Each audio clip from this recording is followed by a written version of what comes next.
Welcome to the Coaching Book Club podcast, the show that empowers coaches through books. I'm Christy Stuber, here with my friend and co-host Ken McKellar, and today we're talking about Simplifying Coaching by Claire Pedrick, a short but incredibly powerful book that challenges the idea that more is better in coaching. Instead, it's about doing less, listening more, and creating space for transformation. And here's what you can expect in this episode. First, we'll start with a quick overview of the book, what it's about and why it matters. Next, we'll break down 3 key takeaways that stood out to us and share how you can apply these insights to your coaching practice. And finally, we'll explore how these concepts connect to real-world coaching challenges and help you build confidence, tackle imposter syndrome, and grow as a coach. Whether you've read this book before or are hearing about it for the first time, you'll leave with actionable tools to strengthen your coaching skills. So let's get started. Hey, Ken. How are you doing Hey, how today? you doing? I'm doing good. How you doing? Good. So, what what was meaningful for you about choosing this book? Claire, yes. Yes. If I had an easy button, it'll be yes. Yes. One of the things that stood out for me in a book reminded me of a scene from the Five Heartbeats movie. I don't remember this movie. Tell me more. Yeah, well, um, Duck was getting ready to get married, and his brother, it was like saying, "No, you can't marry this girl. You can't marry this girl," and give him all this input. And he said, "It's not about you, JT." And I was like, "Yeah." And coaching is not about me. It's not about me. It's about the thinker. And I also love the fact that she used the word thinker, and we've heard thinker with the heart and Norman, right? Mhm. But it came from Klein. Right, Right. from Nancy So Klein. I'm big fan of Nancy Klein. So the fact that thinkers kind of being ingrained in like a style of coaching or that side of coaching, I'm really excited about because coaching gets an opportunity to start to get its own footing as well as its own kind of language. Mhm. I've been thinking a lot about that word thinker. I think I first heard it from Claire Norman, who referenced it from Nancy Klein, and then recently I've heard Lissa DeHart using it as well. And then of course Claire Pedrick uses it. And I like the idea of thinking us being thinking coaches, right? We're not a football coach. We're not a soccer coach. We're a thinking coach, which means we help people think better for themselves. Which I don't know if you remember in a previous episode, I talked about this word that I think I made up called thinkability, which is like how to help people learn how to think more for themselves. Um, when I read this book, I have to tell you, because you've introduced me to everybody that I have needed to know. And I started reading this book, and I think I messaged you on page 11. And what I wanted to say to you, and I didn't say it to you, was, how come you didn't tell me about this book already? Because I'm sure you mentioned this book to me at times in our conversations, and it just did not stick. And so I am so happy we read this book. I I think what it did for me overall was help me think differently about the value of coaching, and that I used to think that my value of coaching was what I was doing, right? How I was creating meaning for my client, how I was doing for my client. And now to think like, well, my job is to create what she calls this container so that my client has the room to create meaning for themselves, which is always more important. Um, that shifted something in my brain to think about in terms of the value of what I have to offer the people that I work with. So, should we dive into some key takeaways that stood out to us? Yeah, well, I can tell you one of my biggest takeaways is very similar to what you was talking about. Yeah. And coaching works best when responsibility stays exactly where it belongs. Not with the coach, not with the model, not with the technique, with the thinker, right? Yes. So I mean, it's not is it it's not about you, JT, you know. So it's not about the coach, right? And then the different models, the grow and the Claire, and you know, we got all these models that we're going on, and sometimes we really focus on what to say next and what to do next.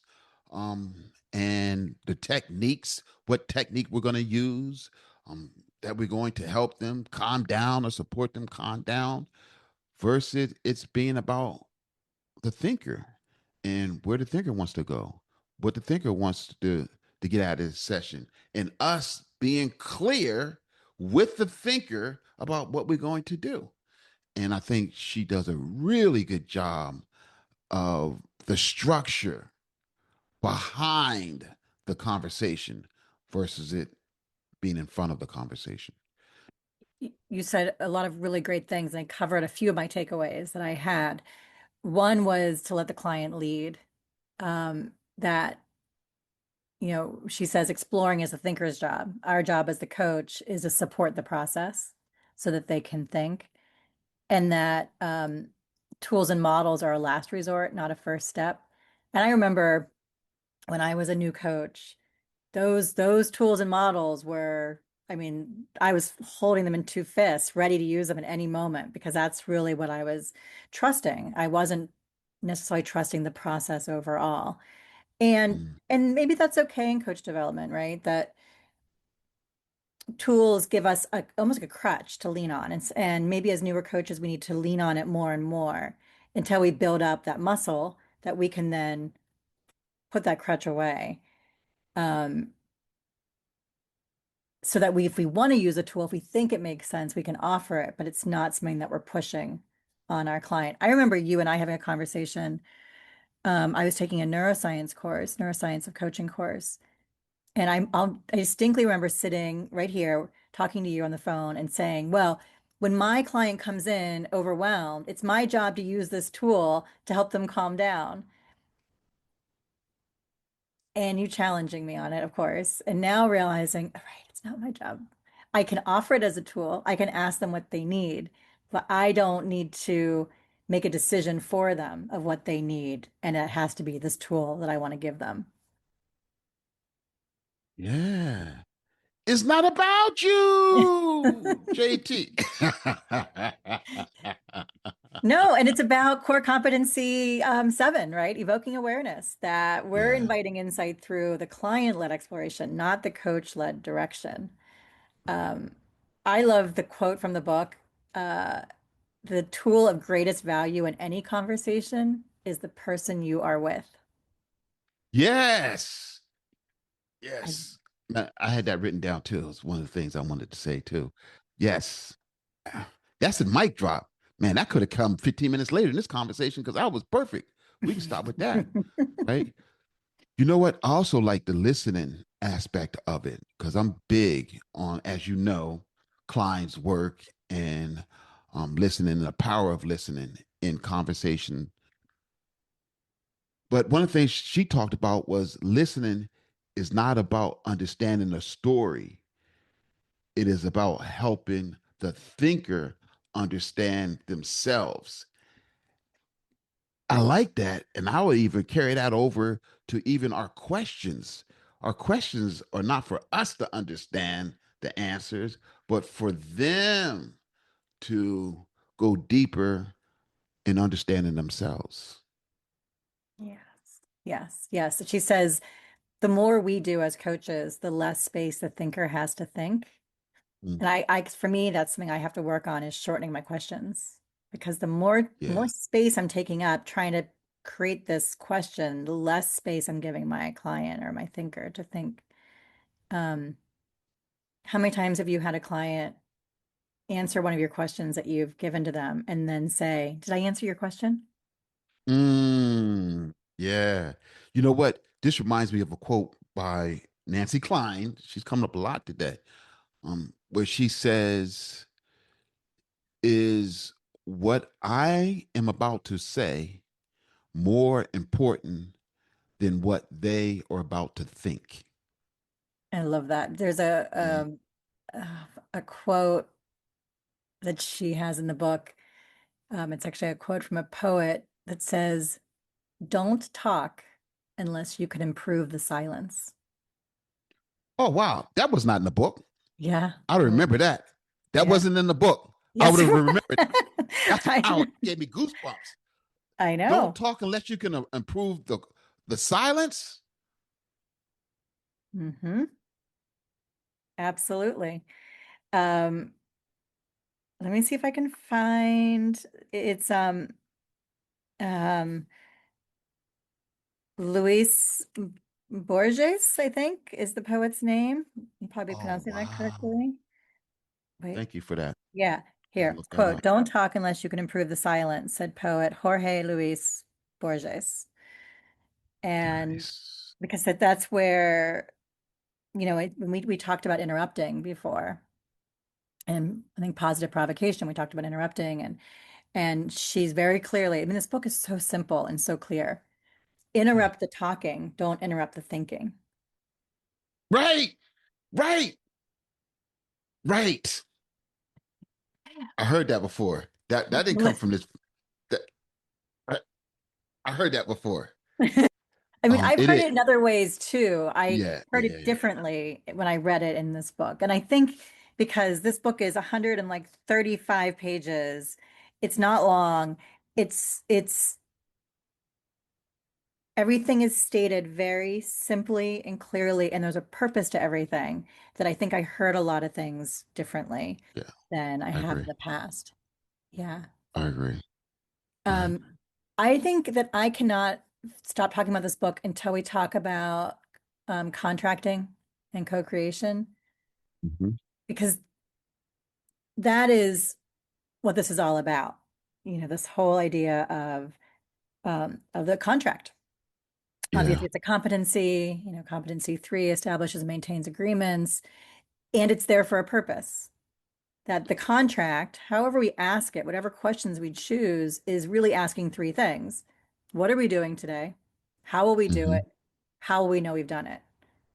And without having answers to those, we don't know that we're in the same place. The analogy she uses through the whole book is um, air travel, which I love, Yes. and how imagine getting on a plane and thinking you're going to London. And when you arrive, you find out you're in Munich because the pilot was like, "Well, I decided to go to Munich instead." But you thought you had an agreement that we were going to London. Right? Like in thinking about coaching sessions that I know I've been sloppy on at times where maybe I didn't know where my client wanted to go and I took them to Munich, but they wanted to go to London. And that could be unsatisfying for people and certainly unproductive.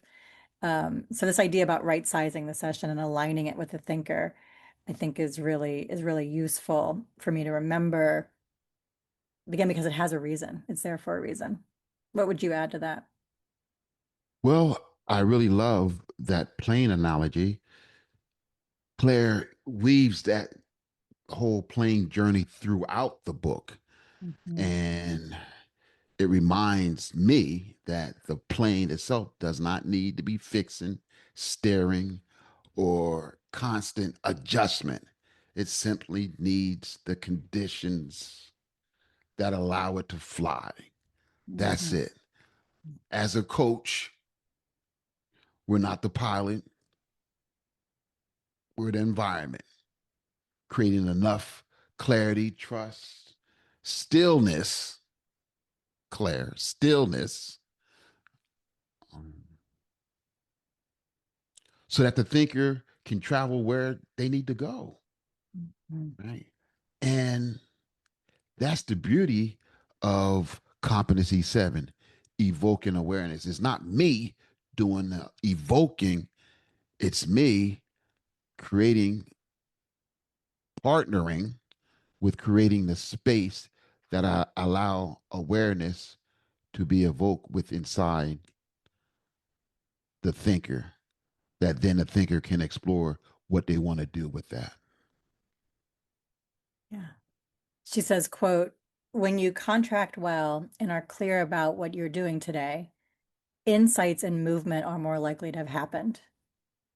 So to your Yeah. point, like on an airplane, right? When you know where you're going, you're more likely to get there.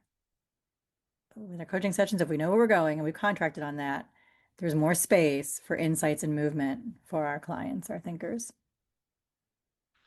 You know, my my daughters, the twin daughters, they play a lot of sports, right? But they do gymnastics, they do triathlons, and a lot of times we travel. So on Thursday or 3 days before we leave, we they pack everything, bring everything downstairs, and then make sure that they have everything. So we go through it together, and it's packed up. The only thing that's not in there is the hygiene stuff, and they put that in there the day of. We do that consistently, right? We know exactly what it is that we're doing, how we're doing it, and why we're doing it. We know it. Right. This past weekend, they had a gymnastics competition, and a half an hour before we was getting ready to leave, they start looking they start looking for their leotards and their jackets, and man, it was a lot of crying, a lot of yelling, a lot of blaming, a lot of and I was like, I want to jump in. It's not about you, JT. They made this mess. Sit back and Mhm. let them. But that just remind me of like where Claire talks. Um, it's together, knowing what are we going to do with this time. We have, a half an hour, 45 minutes. She talked about 5 minute conversations. What are we going to do about that? And just being clear on how that time is going to be spent and what we're going to get at that time and the expectation of that time, that can be a aha all in of itself. Yeah. And I think the reason why that happens with your daughters with more productivity towards their packing and getting ready to go, and in coaching is some word choice that she mentions, which is subtle and really strong. Um, I have a habit of saying to my clients, "Oh, we've been talking for 20 minutes. What's different for you now than when we Mhm. started?" And Claire's whole model is everything needs to be dealt with in the present and future. And as soon as Nice. I ask a question of we've been talking for 20 minutes, I've now moved us into the past. So a simple Right. adjustment to say, we have 20 minutes left. What would be useful for that time? Keeps the client moving forward. The other analogy she uses is that coaching is like golf. And in comparison to how I was taught active listening when I was originally taught it a long time ago, was like tennis. So active Mhm. listening, you're hitting the ball over the net, the other person hits the ball back. The ball keeps going back and forth, and it has to go back and forth, otherwise the ball drops.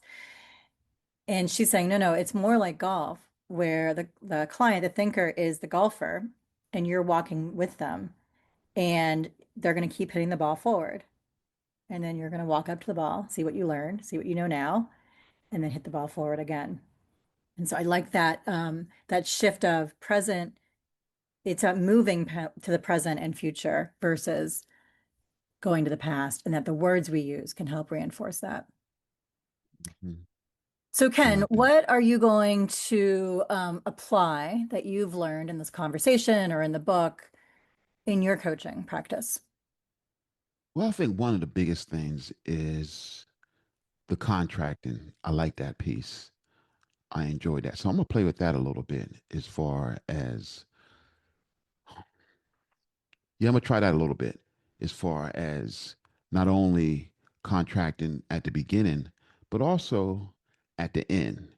And just really just really play with it. What I like about the book is that it gives you an opportunity to just play with some of the stuff that she presents. Um, and some of it's going to work really well with what I already do. Some of it will be a challenge to implement. Some of them won't work so well. That's the beauty of it. So really have an opportunity to read this book was again. So this is my second time reading this. This was a treat. It was a really treat. And talking to you with it reminds me of why I really enjoy having these conversations, because like now I got to go back and find a couple of things that you said today that I must have been dozing. I don't know what happened that I missed, but it's gold. So just having these conversations with you and doing um, this podcast has been really fun. Coming towards the end of the year, it's been really fun, and I appreciate you. I appreciate this book, and the biggest thing I'm taking away is the continued learning that this gives me the opportunity to participate in. Mm, thank you for that. There was so much gold in this book that it's easy to overlook pieces. Things that stood out to me might not have stood out to you, and vice versa. And so I agree with you. I always appreciate hearing your perspective so I can go back and find it and integrate it with what I'm thinking. Um, I think that the thing I want to take away is um, being aware that I believe that my client is whole, resourceful, and creative. And when I don't believe in that, I need to check myself and maybe step aside as the coach. And she has a really lovely way of talking about this in terms of either helping or fixing. That when we try to help or fix, we're disempowering the client. And I need to be aware of when do I have a habit of doing that? We talked about this a little bit with True to You, the Kathleen Smith book. Like, when does my anxiety build up that I want to jump in and fix something for a client?